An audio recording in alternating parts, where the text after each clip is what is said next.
Greetings, demigods and half-bloods. Welcome in to Comic Book Nation's Riptide Radio, your Percy Jackson after show. On today's show, we're diving into all things episodes 1 and 2 of Percy Jackson and the Olympians. The long 4-year wait is finally over. We get to talk about this show in full, in-depth detail. And beyond that, we have showrunners Dan Schatz and Jonathan Steinberg and director James Bobin coming in for an episode commentary later in the show, and another sneak little exclusive interview at some point in our episode 1 discussion. Keep an eye out for that. Anyways, I'm your host, Liam Crowley from comicbook.com, and I am joined alongside by Miss Nicole Drum. Nicole, it would be so easy to ask you how you're doing, but I can already tell from your beaming smile that we're elated that we're finally here for Percy Jackson season. So a more interesting question, who is your godly parent? Oh, I love this question. I think my friends who have also read the books and are big Percy Jackson fans, but also know me very well, would be very upset if I didn't say Poseidon, because I'm an ocean girl. I'm a Californian girl. I love the water. I've literally jumped out of a moving car to get to the water before. So I have to say Poseidon, even though I know the dangers that come with that. So maybe in another life we're related, because I've done the quiz before and I've gotten Poseidon as my godly parent, but I more often get Apollo. And I feel like that's more unique. So, I mean, I love music. I love the sun. I love chariots. So sure, I'll rock with being a son of Apollo on this show. But let's waste no further time, Nicole. Let's get into all things episode 1. This is a unique episode of Riptide Radio kicking off this 7-week run, because we're talking about 2 episodes this week. But we're going to break this discussion down into each individual one. We'll start with episode 1, Percy and his route to getting to Camp Half-Blood. But first, we start at Yancey Academy. Nicole, I want to go to you right off the bat. What was your overall impression of this episode and getting reintroduced to this world of demigods and monsters? I absolutely loved this episode. Like, I'm very familiar with the books. I love the books dearly. And I was very concerned going into it. Like when you go into something you know and love, you're always like, how are they going to approach it? And this first episode felt brand new to me and familiar at the same time. And I am just from the start, I felt like I was being welcomed in on a journey that was both new and familiar. And I just loved the way the episode opens. I love getting to trace into that story, and then we get into the action. And I just love everything about it. My heart kind of like started pulling in a direction that I didn't expect it to right away. Like I just felt for Percy right away. And I just loved it. Like it was perfect. It felt perfect to me. I love hearing that. This has been touted as one of the better pilots Disney Plus has ever produced. And I mean, I feel like I'm going into the show with a lot of bias. I want to love this thing more than anything else, but it's hard not to objectively just praise what this pilot did, because we're going to talk about it later with the showrunners and director in the commentary, but the pacing is so strong. Like we kick things off right away. We're at Yancey Academy, but we also get to have some flashbacks of younger Percy. And then by the end of the episode itself, spoiler territory, this is your after show. We assume you've all watched the episode. He ends up at camp in the final frame. And so the fact that we don't waste any time getting into the mythological side of this world, I think is a very smart decision, because even though we have the luxury of playing with 8 episodes, we want to play with as much world of demigods and monsters as possible. Yancey Academy is all fine and well, but we want to get things moving and get on that quest. And I think they did a really solid job of keeping the train moving. Nicole, a question for you beyond that, to get into a little bit of the nitty gritty. What was your most memorable moment? What stuck out for you the most? What's that scene that you're going to replay over and over and over again? The Minotaur. Like everything from the moment we know the Minotaur is imminent to right there where the Minotaur is defeated. That whole sequence, like, first of all, Minotaurs are cool. Like, I don't think they get enough credit for being cool. Like, they just are such forces. They pulled this off so well. And I was just like, I was blown away. Like, it, in your mind, you paint a picture of things. This obliterated anything I could have imagined of what a Minotaur on a TV series would look like in that level. And for me, I'm going to go back to that. I've actually gone back to that 3 times because it's just such a cool sequence.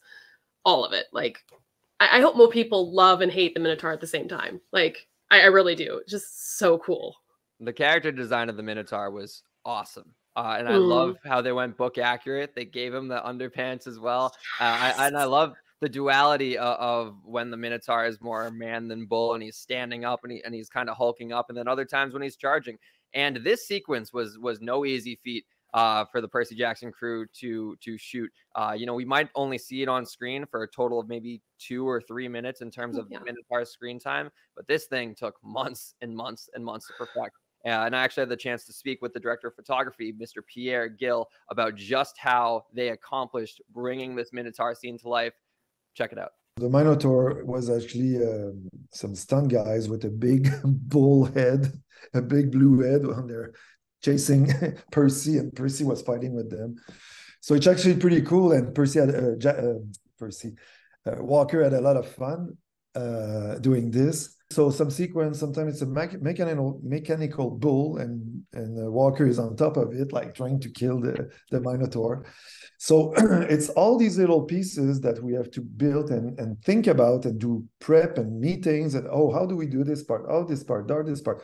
So when you look at this 2-minute sequence, for us, it's like 2 months of like figuring out how to put these pieces together and try to make sure they all work together. So as you can tell, this was nothing that they just shot overnight and just kind of fixed up in post-production. There were mechanical bulls involved. There was practical elements involved. There was the volume stage involved. So many different things to get this scene right. And I think that's so crucial, because even though in the grand scheme of things, I feel like a lot of people are going to forget the Minotaur scene only because of the fact that we have 8 episodes total, and it's the first of many great action scenes. This is the action tone setter. And I think it was really crucial to nail that, to show just how much effort we're putting into this series. This is sure tailored towards kids. It's a young adult franchise, but that doesn't mean they're going to shy away from the big action at play. Yeah, and I think this scene also sets a lot of the stakes as well. I mean, we see what happens to Percy's mom, and obviously we learn more about that as the series continues. But that, as someone who, again, familiar with material, know what's coming. Even I had a moment of going, did they just go there? Did they really just go there? Like I was like concerned, and this really does, it sets the tone for, it sets not only the bar for everything that's coming action wise, because this is a story with big action and big pieces, but it sets the tone for the stakes as well, because there are real stakes to this story. And this first episode pulls no punches. It compresses a lot of the information, throws you right in, and that Minotaur scene tells you to buckle up, because this is not slowing down. And I love that. I love that we get that so strong right out the gate with such a cool sequence that just changes everything. And let's work our way backwards a little bit here, because you mentioned the stakes, and a big thing for me, I say this in all of my movie reviews, my TV reviews, 2 things a project has to land in order for me to fully enjoy it is it has to have emotion and it has to have stakes. If you're missing either of those 2 elements, it's hard to fully immerse yourself in this. And the Minotaur sequence, as great as the action is, the only reason why it works is because it has emotion and stakes. And to work our way backwards, you talk about Sally Jackson, the conversation Percy has with Sally right before she takes his jacket and does a little, you know, like bull stuff going on with the I forget the word for it. Jousting. the matador thing. Matador thing. That's the word. Yeah. The conversation she has right before that with Percy, man, hit me to my core. Just the whole idea of like, you are not broken. You are my son. Making Grover. That's something that a lot of people I feel like are going to overlook because of the intimate moment she shares with Percy. The conversation with Grover of promise me, swear to me you're going to protect my son. I'm getting chills just thinking about it. I'm getting emotional replaying it in my head. Right. And this is a huge shout out to Virginia Cull, who plays Sally Jackson, because she brings so many little nuances to this character that, you know, she's maximizing her minutes. She's maximizing her screen time, at least in the Lightning Thief book. For readers who know, Sally Jackson does not have a lot of page time. So in order to truly understand why Percy cares for his mom so much and show why he cares for his mom so much, it's up to Virginia Cull as Sally Jackson to bring those little moments. Something that a lot of people I feel like might overlook, something I didn't even notice till my 4th watch of this episode. When they park the car at Montauk, very quickly, she's wiping away tears from her eyes as Percy wakes up from his nightmare. Little things like that just like sell the emotion. And man, the conversations they have are so strong. And man, is it only amplified by how much we hate Smelly Gabe. Nicole, this dude, Tim Sharp, I told him on the blue carpet, I hated how he was funny because I wanted to hate his guts so much. When we get into that apartment and we're interacting with Smelly Gabe, Gabe Ugliano, or Uliano, as he likes to say, how are you feeling towards that loser at poker? You know, I hate him as a character, but I love him. I loved that performance. Like, I felt so torn. Like, there was, like, when you talk about people who steal the scenes that they're in, that right there, like, it's just such a scene stealing performance for me. Like, I thought that was just absolutely fantastic. But man, I don't like that guy. I'm sorry, it's a great performance, but I don't like that guy. It's very fair. To work our way back even further, the Yancey Academy, we have a couple moments there. Did you notice when Percy was getting expelled? Did you notice anything? Any characters on screen? I actually probably did not. Tell me what I missed. This is a good thing because it took me like 3 watches to notice this myself. Right in the middle, I believe, is like the principal headmaster of Yancey Academy. I don't believe that character gets named. Off to the right is Mr. Brunner, aka Chiron. Off to the left, that mystery teacher, that was Rick Riordan. That was his Stan Lee cameo, right? I can't believe I missed that. It was dimly lit. He had no lines of dialogue, and he didn't even like change his facial expression. He was the same the whole time. Thumbs up. Exactly. Yeah, seriously, sneaky thumbs up. But I can't believe that. Now I have to go back because I can't believe I missed that.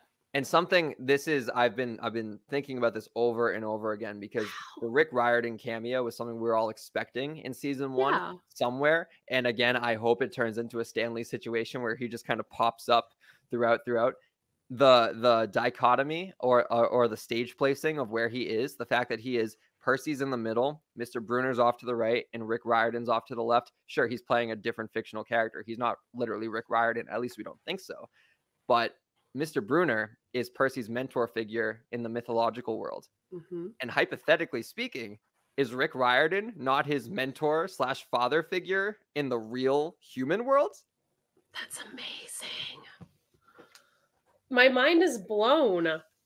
The blocking, man. I'm telling you, John and Dan, the showrunners, they know what they're doing. And I feel like that was a deliberate choice. The details in this show, the episode, but the show in general, the details that they've put into this and the way things are just put together. That is what I'm going to have to go back and look for, because now I need to see it with my own eyes. That is so cool.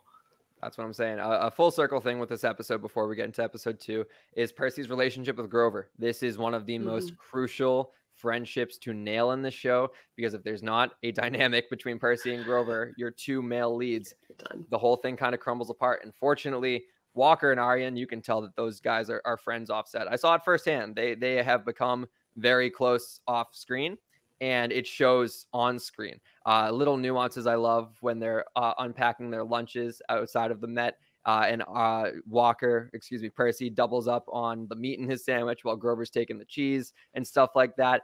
The way they just kind of bounce off each other. Grover getting Percy expelled because he knows he's on more of a time crunch now, and we got to get him out of the real world quicker. Little things like that I thought were so crucial to establishing how these two are going to bounce off of each other. When you're watching Grover and Percy act off of one another, did it feel like reading The Lightning Thief all over again? It did. It really did. Like, I was describing this when I was talking to someone. I described it as it felt like I was turning pages as I'm watching minute by minute. I really felt like I was turning pages.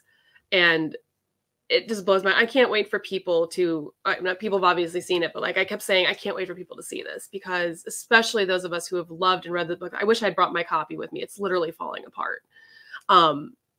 It literally felt like I was living inside the book while I was watching it. This is beyond my wildest dreams of what this could have been. And, we've waited for this a long time, a really long time. So it was very much the book coming to life. Even with the little subtle changes and the compression of a few things, I didn't feel like I was missing anything. I really did feel like the book is wrapped around me. I am in it, and I am turning the pages as the minutes are going by. And I thought that was such a cool testament to just how well done this first episode is. And it gets stronger as we continue. Mm-hmm. And I'm glad to hear that your book is also falling apart, because I think it gives it character, like I don't have I don't have anything in pristine condition that is more than 5 years old on the book front, especially when it's a soft cover book too. It's easy for it to get beat up.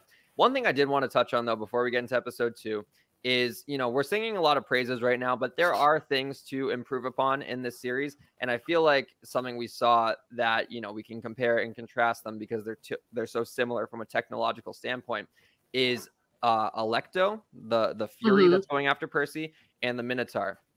The Minotaur, I felt that CGI was significantly stronger, and I know Alecto is a mix of practical effects and visual effects, but the biggest difference I noticed was the Minotaur is a scene that takes place at night and in the rain. So you can mask a lot of the CGI woes with just kind of the colors you're playing with.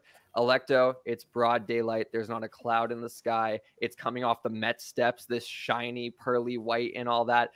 That a little bit, I was kind of fighting a little back and forth of like, ooh, I don't want this to take me out too much. But again, that is one of my only nitpicks of this first episode. If those are our criticisms, I feel like we're in a really good spot. Yeah, I felt the same way about Alecto. I felt like Alecto was a little rough, but I kind of just let myself dismiss that as like, well, it's Alecto. Maybe Alecto is going to be a little rougher than maybe I've imagined. But there's definitely I had to kind of dismiss that and keep going. And that for me did kind of stand out a little bit. But as we get deeper, I'm willing to let that slide. And a great transition though too for Alecto. The jacket turning into the wings and everything. That I was like, okay. That was cool. The transition was cool enough that I was like, I can overlook a little bit of the CGI woes. One final shout before we get into episode 2. I know I keep teeing it up, but I keep thinking of more good things to say. Azriel, who plays young Percy, we had the honor of chatting on the blue carpet. He carries himself like a 20-year veteran, and I believe this is like his first major project. So shout out Azriel. I thought he was phenomenal. And the good news is we're going to see more of him later in the season in future flashbacks. So if you liked his performance, stay tuned because we're definitely going to get more of it. Nicole, let's talk about episode 2. Yes. Out of these two, I feel like that's the crown jewel. I feel like that's the reason why they're showing these episodes in pairs, right? Like episode 1 is great and all, but it ends right before we get to the heart of what Percy Jackson is. Episode 2, oh my God, I believe it is titled "I'll Become Supreme Lord of the Bathroom," which is one of the most iconic chapter titles in Riderman's entire bibliography. Going into this episode, establishing Camp Half-Blood, walking through this mythological world for the first time with Percy, essentially living vicariously through Percy as an audience member. How are you feeling? I have always said I would much rather go to Camp Half-Blood than to Hogwarts, but this seeing it made me actually be like, forget a Hogwarts letter. I want to go to camp. Like it looks,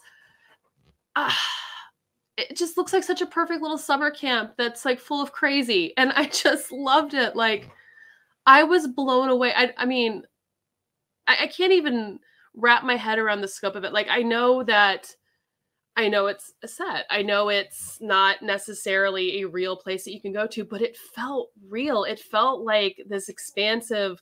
It reminded me of places that I've been when I was a kid growing up in like the country and like the hills and like the little outbuildings. It was kind of like, I almost remember like a Girl Scout camp on steroids in a way. Like, and I just like loved seeing the houses and the way that things were translated into like the different pieces of this world. And I was just like, I want to go here so bad. Like, how do I sign up? Like, it was just, I was so excited to just jump into that because, the first episode is great. We're getting into the world, but the camp is what we want. Like, we want to start meeting these other characters because we get introduced to a really cool character in this episode. We get to meet Annabeth, and I just, they did so good.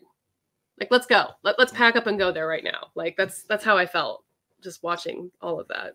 And earlier this week, I had the honor of attending a fan screening in Boston, which was really cool to be in my hometown. Rick and Becky were there and introduced the screening because they're residents of Boston. And the crowd erupting when Annabeth said, "You drool in your sleep."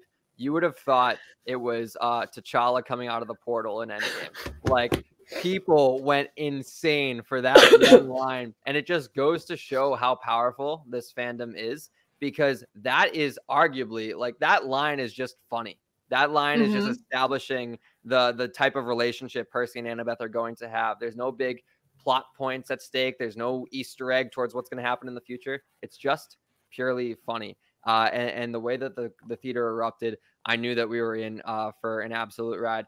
You bring up Annabeth. I think Leah Jeffries is one of the best parts of this show. She captures the essence of Annabeth so well, and captures specifically the essence of what I would picture in my mind a child of Athena to be. Just the way she carries herself, the way she plays off of the fellow campers, just how Luke talks about her. We'll get to Luke in a minute, but yeah, I want to hear more of this praise that you have for Annabeth. What about Leah Jeffries' performance really stuck out to you? Literally everything. And I wrote this even in my review, that I think this might be the most perfect casting for a character that I have ever seen. Everything down to the physicality of how, like, the way she physically gets into the character. Like, she wears it's not like she's like putting on a character and playing the character. She becomes Annabeth. Like, that line delivery encapsulates everything about the character that I've ever envisioned from the book. And that's not to say anything bad about any previous iteration of the character.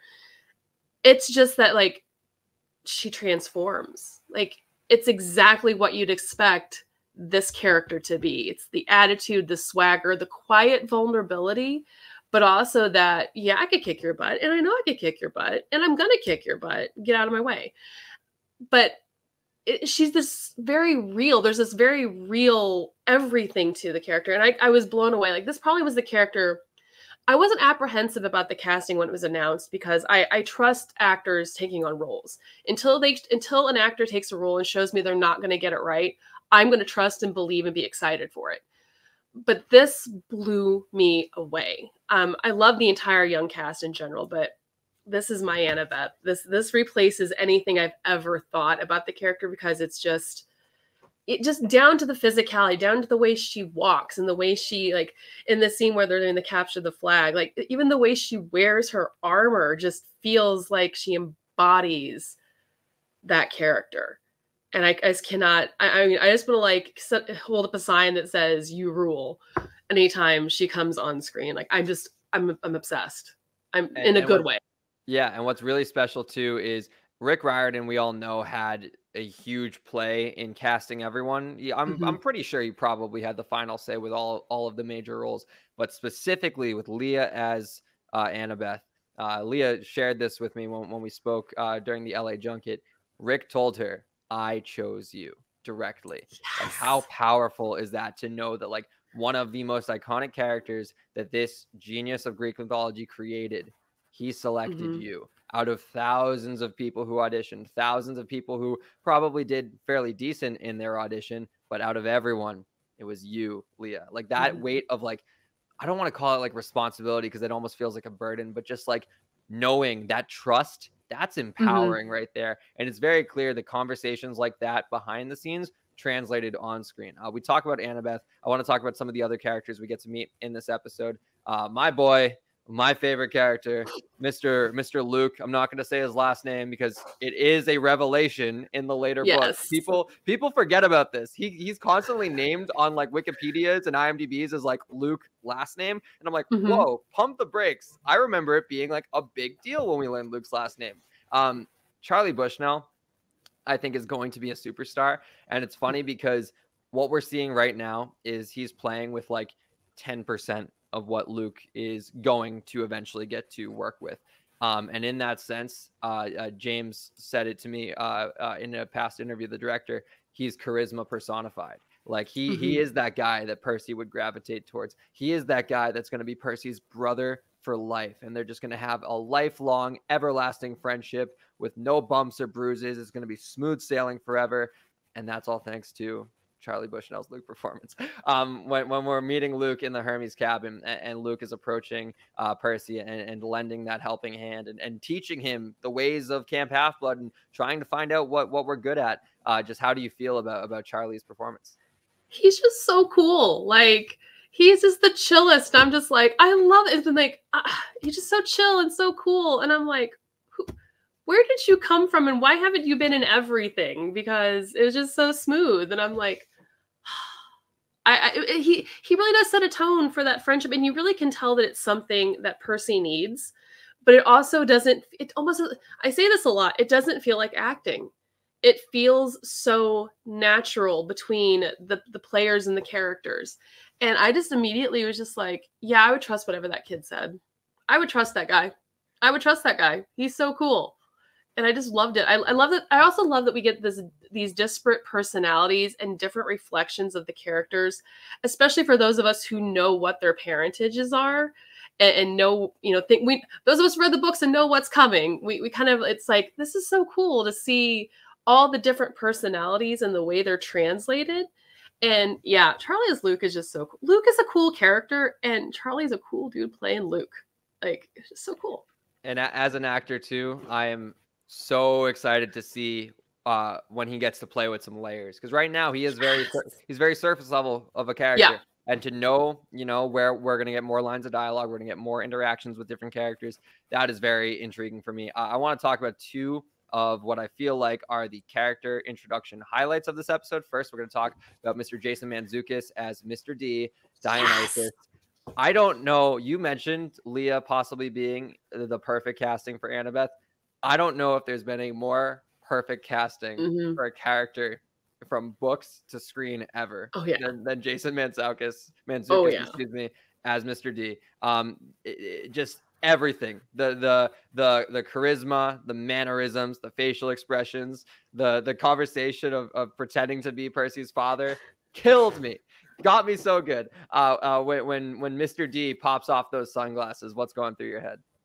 I actually howled. I was so excited. I'm like, this is great. This is great. And the thing is, like, I had forgotten he was cast as Mr. D. Like, I had completely forgotten some of the casting when I went into the screeners, and I just lost it. I'm just like, oh, this is good. This is good. And like, they didn't miss any details with that either. It's like the Diet Coke and everything is there. And I was just like, yes, yes. Like, I'm excited to get more nuggets from that performance, like from that role, just in general, because I know we get a little bit more. And I'm just excited to see where it goes, because especially there's some play between him and Chiron that is super fun. Like, the casting there is just like, yes. It's like the personality, it's exactly what you want it to be. And you're right, it is another case of this whole series is perfectly cast. I can't think of any character we've encountered so far that I've had to go, I would have put somebody else in that, or maybe somebody else could have done it. I just feel like, they're just like, yep. It's almost like they're collecting the Infinity Stones of perfect casting for this, because I could not have put together a better dream cast for this. But that role is another one that's right up there. It's special. And I'm glad you mentioned Chiron too, because I love the dynamic between Mr. D and Chiron, especially when they're playing cards, later in the episode. This is a friendship that we don't need to have those lines of dialogue where it's like nudging each other, like, oh, we've known each other for 500 years and stuff like that. They show, they don't tell. And literally the playing cards, that was all it took for me to be like, these two guys, they're old pals, where like they'll butt heads a little bit, but they also know when to push each other's buttons and how to work off one another. Mr. D, though, one other thing I want to shout out about him is the subtlety of his like seriousness. That's when Percy and Chiron go on their walk, and Chiron's kind of explaining to Percy how camp works. And Grover is like, should we tell him? And then he turns around, camera focuses up on Mr. D, and he's like, you got the boy to camp. You did your job. And like the seriousness and the severity with how he delivers that, I'm like, okay, no, this dude is still a god. Like, that's the thing. I know he's comedic first, and we are all used to reading Mr. D as this kind of like happy-go-lucky, jovial character, but he knows how to turn on the regalness and the seriousness of reminding you, hey, the D stands for Dionysus. Don't forget it. Absolutely. And there's definitely that whole, like, there's a position of authority here, even within the camp situation. Take away the deity of it. He's also having to slip back into the, nope, I've got to redirect this. And there's definitely that, it kind of reminds you of those people who are, I'm your buddy, but I'm still your boss. And it was very seamless. And and even in the body language, I thought was interesting. There's a little subtle shift in his posture in that as well. That is it's a credit to the acting, but it's also just really well done. And let's get into now the big highlight of the episode. And I'm not going exactly where you think I'm going to go. Sure, we can all rave about Capture the Flag, but to me, the standout of this entire episode is Miss Dior Goodjohn as Clarisse LaRue. Oh my God. Like, talk about just nailing presence. As soon when she stepped on screen and she stood up to Percy, I was like, yep, that's Clarice. Yep, that's exactly how I remember reading Clarice, of like, this is the bully at camp who's going to mess around with the new kids because she doesn't want to lose her spot. She knows she likes being the top dog. She likes being the fiercest warrior, per se, even if she doesn't have right now the glory to back it up, because Annabeth is racking up now, what, 4 wins in a row for Team Blue. Hoorah. Like when they did all the what's it called? They raised the flags and all that. I was like, let's go. This is awesome. Clarice, that entire dynamic between her and Percy, her trying to get him to admit him being a faulty Minotaur killer in the bathroom, to Percy breaking her spear and that cry she lets out. How did you feel about Dior? Oh my God. I loved, again, the care. It's one of those things like, you feel bad to say I loved the bully, because, you know, you're not supposed to love the bully, but you do. Like this, you're right. The second she comes on screen, you know. And it's this perfect mix of both ego and insecurity. And I think that's the important thing. Like it's the thing that we sometimes forget, is that these are characters, especially this one, who are, I'm the stuff, but they're also not sure they're the stuff, but they don't want anyone to know that feeling. And so that's why they're taking it out. Here's somebody that come up that is obviously insecure and puts their insecurities out there, and they're kicking butt and took down a Minotaur. No, that's not going to stand. And I love the way that she just portrayed the I'm the boss, even though that may not necessarily be really true, because as we see, she's not won as much as Miss Annabeth has. And I just thought it was such a cool, you don't want to mess with her, but you also want to know more about her. And I just can't get over how nuanced it just comes back to it. The writing and the performances give all these characters such depth and nuance that I would not have expected in episode 2. Like so many series, I feel like we take time to get into that, but we're here. We're just dropped in. And that character in particular and that performance is just, we know everything we need to know about these characters from the get-go. And we already have visceral reactions to it. Like I immediately was like, I don't like her, but I like her and I want to know more about her. And that's such good performances. Good performances and good writing give you that. It's just, everyone's knocking it out of the park. And I feel like I'm just a broken record saying everybody rules, but they do. And part of the reason too why Clarice has that bully blood coursing through her veins is because she is a daughter of Ares. And I wasn't planning on tossing to this, but I feel like it's an appropriate time. We have a little bit of a Riptide Radio exclusive of Ares claiming Clarice on camera for the very first time at the blue carpet premiere of Percy Jackson. Check it out. Dior Goodjohn is so phenomenal in this show. I don't know if you're going to share any scenes with her this season. We don't have to get into that, but did you have any conversations with her about your father-daughter relationship? None whatsoever. We still haven't met. That's how she's here. I know, and that's how the scope of this production. You realize like there's so many moving pieces. There's so many different moving parts. Hi, daughter. Hey. We're meeting for the first time. On camera. Here we go. Nice to meet you. How are you? How are you? I'm good. Good. Thanks. Good. Nice to meet you. Nice to meet you. That's my daughter. That's a pure interaction right there.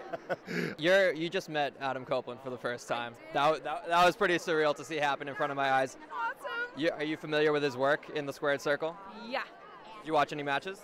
With my dad. My dad used to wrestle when he was in high school, so we would like watch wrestling together, and like I knew of him. So when I figured out that he was my dad, I was like, why does this guy look so familiar? And then I go to his Instagram, I'm like, oh, you're you.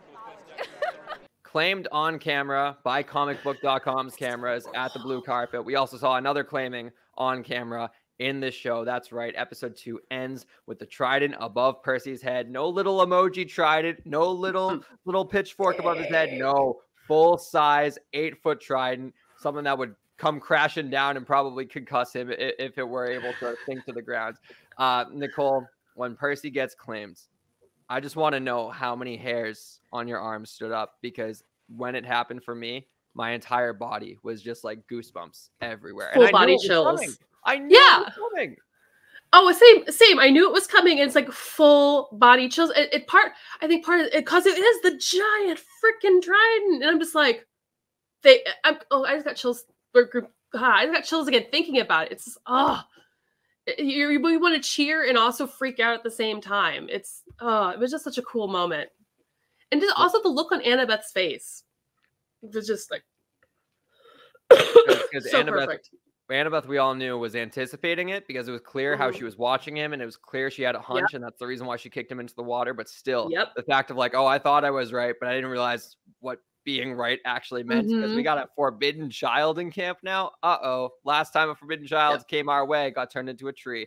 So anyways, those are all of our thoughts on episodes 1 and 2. But now to get some expert insight from the people who made this thing a live action reality, showrunners Dan Schatz, John Steinberg, and director James Bobbin, an exclusive interview from Riptide Radio on the other side. The opening scene is so crucial to setting the tone of this series, and we get to experience that first Percy Jackson monologue in a state where we're revisiting that throughout the episodes, that little dream sequence.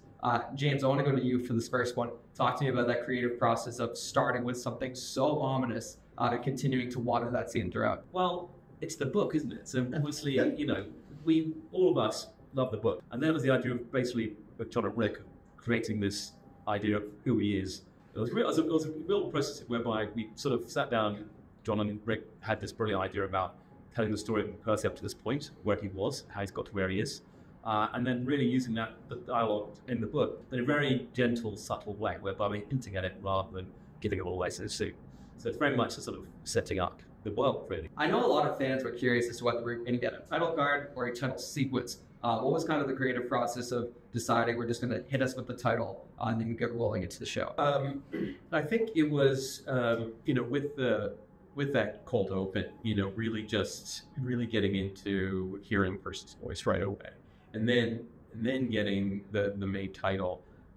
I mean, the truth is like the title is so iconic that we just wouldn't. It's just like, where you are, the show you're about to see, and let's take you on that ride right away. And also, we wanted to spend time with our we call it main ends, the title at the end. To really just have fun with it, and we work with Imaginary Forces, amazing company, to really bring that to life, and all the details in there, and wanted the fans to be able to watch that and take the time and study it and see all of the mythology that's in there. So I think that's, for us, was better at the end to take that time rather than at the beginning where it's just like everybody's so ready for this story, let's do this. I was rewatching the first 2 episodes this morning. I completely missed this when we were bringing Percy into his headmaster's office at Yancey Academy. Sitting to his right, we got Mr. Brunner. Sitting to his left, it went completely over my head when I first watched it. He's sitting there perched like in the shadows, like an oracle, like he's like it's like a Stan Lee cameo. Why was that the right place to insert Rick, considering we all expected him to have a cameo here somewhere? Getting him in the episodes like right at the very beginning. John, I'll go to you. I wrote him a 6-page monologue. He's so woven into the fabric of this fan community, this story, the world, and they're inseparable. And it felt right to make sure that if you're watching this, you understand that we got that too. And that his stamp is on this from the very beginning and all the way through. Of course, he also was a teacher. He was a natural. He really was. And when he sits in that room with the headmaster and the other pup, it just it feels like it's 3 teachers looking at you straight away. And so that was very. That's why why you missed him. He's so convincing. That's why. And he had to sit there all day. Yeah, which was very. I think he said this was a lot of fun, but I'm good. It's very dark lit room. It's very deliberately dark. Like that room is very dimly lit. It's very much the idea as the headmaster is almost in silhouette, and so both Mr. Brown and Rick are also in silhouette. So you can kind of hide them away. So you have to look for it. Because you don't want to just walk past camera. You have to be in the scene. So that was kind of why. Who knows? Maybe we'll get a line of dialogue from different seasons. So building off of that too, something I'm very fascinated about is the overall pacing of this show. It's been said to so many times that the luxury play with Percy Jackson as an IP is bringing it into serialized television and having 8 episodes, essentially, up to 8 hours to tell this 370-page book. But we're getting to Camp Half-Blood by the end of episode 1. Nothing feels rushed in that first episode. Obviously, there's a little bit more Yancey Academy in The Lightning Thief. Why was it important for you guys to kind of hit the ground running with this first episode and make sure people were acclimated to the greater Greek world without spending too much time behind the mist, so to speak? I think it's both of those things, right? I think you want to spend enough time with Percy and his mom so you understand the foundation of that relationship and be able to invest in it. And at the same time, it's an adventure. And if I was 10 years old, I don't want to wait till episode 4 to get on my adventure. And so you're just trying to balance both of those things. And I think in building it, it is 8 episodes, but it is also in a way, I think, built the same way you would build a feature structurally. And it felt right that the end of the first act, at the end of the second episode, was the moment where our hero says, let's go. And so I think that was one of the first flags that got planted in the ground, and everything grew from that backwards and forwards to make sure that nothing felt too slow, but nothing felt rushed. And that once you get on the road, you feel like you're flying the rest of the way. Well, once we get to Camp Athleta, I asked you guys this question when we spoke in LA. All the guest stars that pop in, the biggest one of them all, at least in the first 2 episodes for me, was Mr. Jason Mantzoukas as Mr. D. Such a breath of lively energy. He gets this character. He understands this character.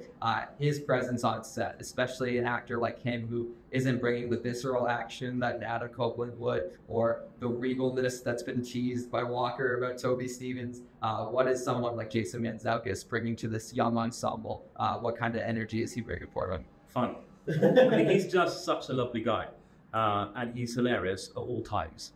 And so I think both I could see Walker and Ireland as watching him before, because obviously he also improvises brilliantly. So there's bits of that in there still, but he does hours of it, frankly. And so for the kids, it's just fantastic watching something work like that and have idea after idea after idea. Even though we nailed the script first, obviously, he's very good at going off that stuff. And so I think for them it was just a fun day on set whenever he's there.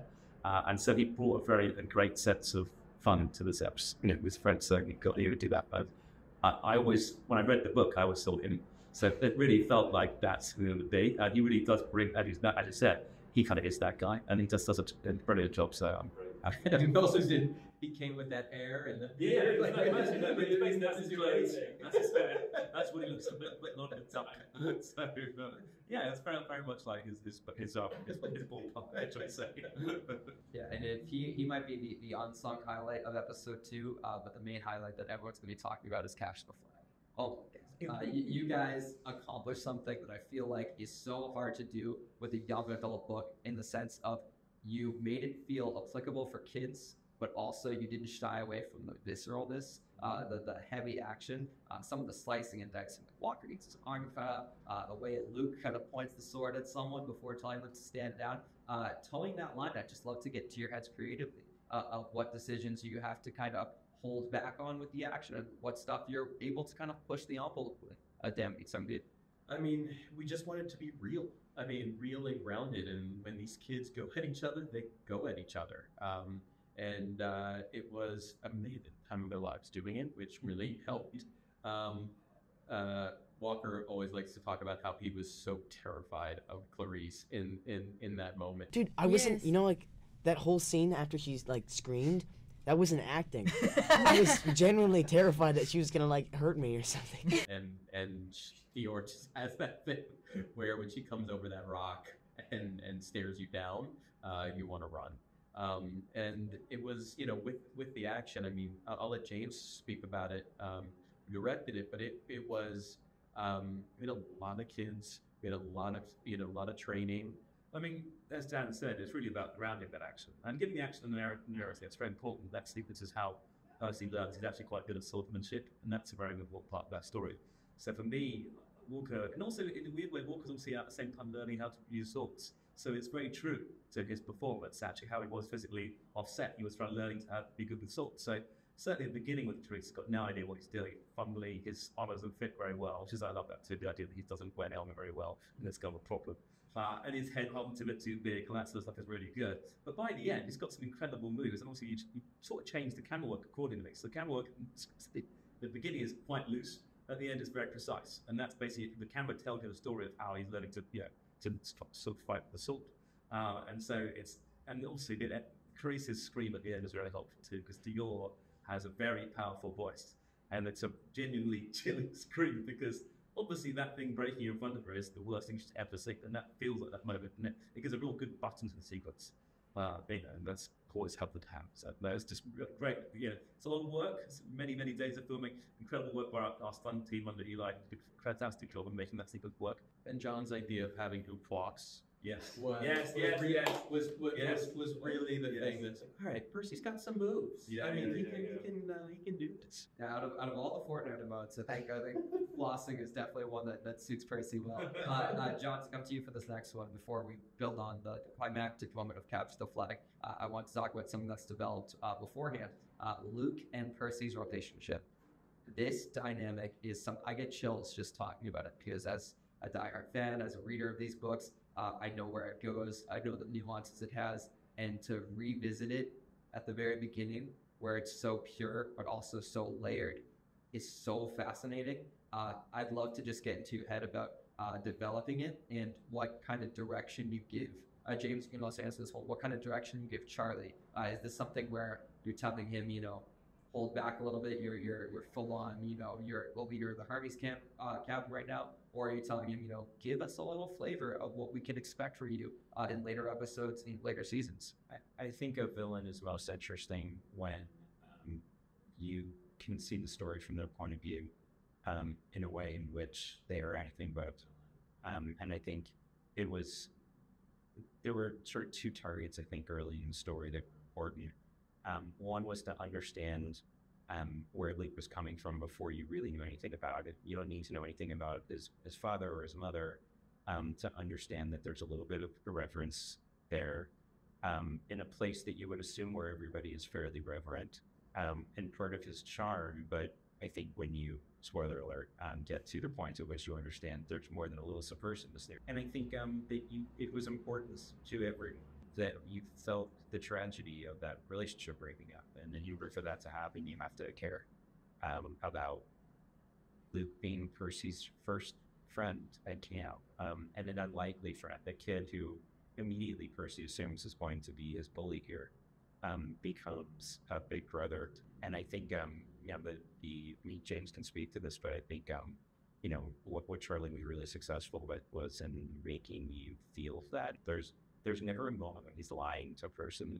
Yeah, so I'm sticking with this. This is actually a crucial part of the story. John's the right word, charm. Charlie is charisma personified. You like this guy. And it's very important because obviously he's subverted twice. Once at the beginning, when he's in a bully person, he doesn't, it's actually elegant to him. And then obviously they're not bullying it. But so that character is very complex. And so I think often the best answer to that is just be truthful, be real. And that's John said, he's not lying. He's just who he is. And he's incredibly charming. And plus, he's captivated by it, but also because he's naturally old boys named boys and stuff. But you look up to him in that great way. But I like spending time with Luke. One of my favorite characters of the whole books, which was it's my two favorite. So I really liked being that guy. And I can understand why Percy was to be with him too. Actually, be him. It feels like Luke is sort of model, and so that is really important for the story moving forward, because obviously, somebody's subverting too. I follow him on Instagram. He's wearing sleeves underneath that Camp Outlook shirt. I know that dude's been training. He is ready to, fans know when I say backbiter, they know that he's going to wield that thing in a mean way. I'm gonna name drop a pretty big character here, and you can speak on it if you're able to. Percy's having these dreams, and there's a voice speaking to him. And my mind immediately goes to Cronus. And when I hear a voice like that, I think of a character like that. I think of the MCU, and I made a lot of comparisons to Rick Riordan being the Kevin Feige of this whole long creation, building this greater world where we're starting very small. There's the opportunity to go very big with it. And with a character like Kronos, I think of a character like Thanos. And we first see Thanos at the end credit scene of the first Avengers movie, and he's played by a stuntman. Josh Brolin has not been even questioned about the part yet, and that's because they want to plant that seed, but not necessarily tie someone to it that early in the process. So with a character like Kronos, even if that isn't the voice that we're hearing, is that something where you're keeping it big because you don't want to identify it and paint that picture fully just yet, or do you have in the back of your mind an idea of what that character will eventually come to be in future seasons? I think it's vague because it's vague to a person. I think it's really important in every moment of the story to experience it through his point of view, to be confused by the things he's confused by, to be scared by the things he's scared by. And I think in this moment, that voice and that presence is nothing but mystery and something ominous from a nightmare. And I think that's his job early on, and hopefully with the help with one of our dearest friends, and Brian, doing that voice, it's doing so. Very fair. That's one I definitely want to keep big. Again, I want people to experience the series like they're reading the book for the first time. One final question to kind of wrap up this whole first 2-episode arc. Percy gets clanked at the very end. And something a lot of people are pointing out on socials, because we've seen the shot in the trailers, is it's not like, I've read the graphic novel as well, and the graphic novel shows you an image of what you're picturing in your head. It's a nice little triangle, like an emoji size above his head. You guys went all out. You guys gave him a full size triangle right above his head, made it very clear from the start that this was a big deal. The just creative decision to go that big with the triangle. I know it sounds like a silly question, but fans are asking about it. For me, I wanted to have a scale because it felt important. Simple as that.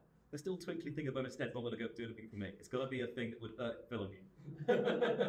So it feels like a thing that had such importance because it's such an incredible moment. And it's really, it's of that whole episode, I'd say, that is the biggest part of that. The claiming is huge. And I felt that this triangle had to have similar weight to it. It's like you are the world watching this happen. It's not the biggest secret in this story that he's emphasized.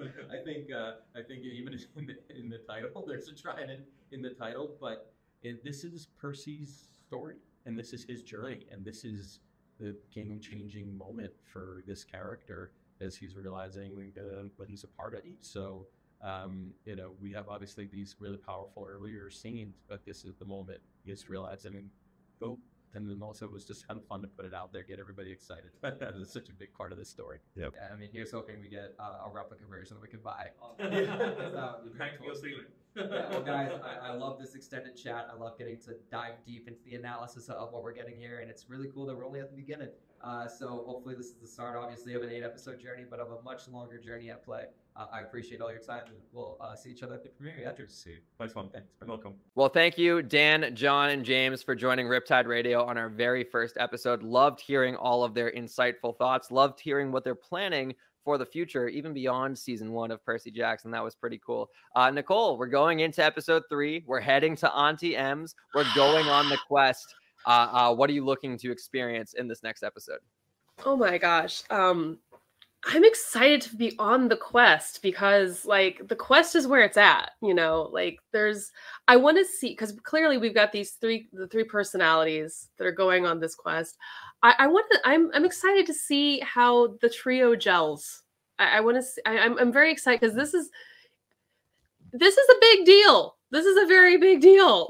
I feel like everyone's in over their heads, and I don't think they realize they're in over their heads yet. I mean, maybe they do. I don't know. But I'm excited to see how, because, it's not a quest without challenges, right? Right? Surely they're going to run into something interesting on the way, right? I'm very curious to see how they start handling not only the challenges of the quest, but the challenges of working together. Because there's some personalities here. And also, yes. I just want to see Grover on the road. And something I'm looking forward to as well is kind of like the double entendre of sending them into the deep end as characters. Sure, they're going out into the real world, and some of them are experienced, some are less experienced. But from an acting standpoint, before, Walker, Leah, and Aryan were all playing off of and sharing the screen with at least one veteran actor. Now we get to see their true talents at large when they're only sharing scenes with one another. So very much looking forward to episode 3. Very much looking to discussing episode 3 on Riptide Radio next week. Before we officially get out of here, though, I did just want to share some stories from the crazy past week of press that Percy Jackson has been on. I was very fortunate to attend the LA junket where we spoke with Walker, Leah, and Ariane. We spoke with John and Dan. You guys saw those interviews. You saw the Heads Up game. Thank you again for making that Heads Up video so successful.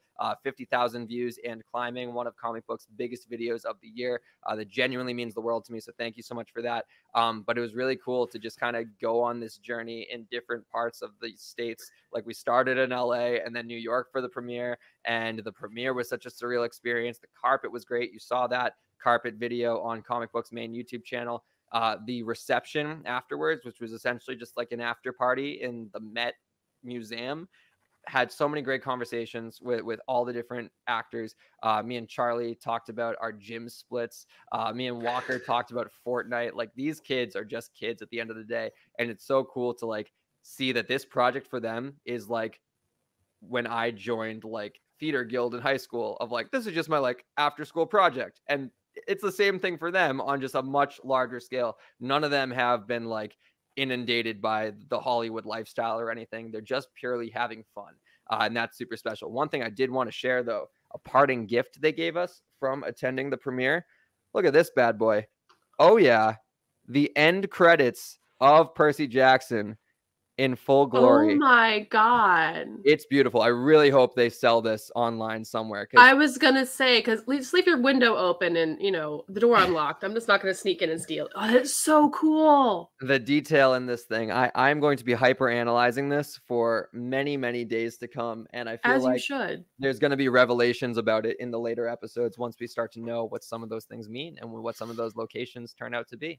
But anyways, guys, that is it for Riptide Radio episode 1. Thank you all for willing this show into existence. It is not possible without the amazing Percy Jackson community that exists out there. And, you know, in order to keep this thing going, we need to make sure the numbers are strong. So like, comment, subscribe, all the 9 yards. It would really, really make my day. It would make Nicole's day as well. Nicole, who wrote the 4.5 star review on comicbook.com. This thing is certified fresh on Rotten Tomatoes because of people like Nicole. Nicole, thank you so much for joining me on this first episode. Where can people find you on socials? On the app formerly known as Twitter, I am Life in Polaroid. Everywhere else, I am the Nicole Drum. That's where you can find me, and you can probably find me screaming about how much I love this show. And telling people to read the books, because the books are phenomenal. Read them. They're phenomenal. And that's my hesitancy, because since this thing is so accurate, I'm like, watch the show first. Don't spoil yourself. But at the same time, don't neglect the book, because the book read slowly. Read slowly. Yeah, read as the weeks go on. Read in real time. I think that could be a very unique experience. Yeah. As for me, I'm at Liam T. Crowley on all socials, Instagram, Twitter, TikTok, most primarily on Instagram these days for all exclusive interview clips and stuff like that. Keep it locked to Comic Book Socials. Keep it locked to my socials as well. And stay tuned for what is going to be our show next week, because we're in the works of getting, you know, another special guest. Nothing is locked down yet, so I can't tell you who it could be, but if it comes to fruition, it would be pretty cool. Anyways, guys, that is Riptide Radio episode 1. Thank you all so much for joining us, and we will see you all next week.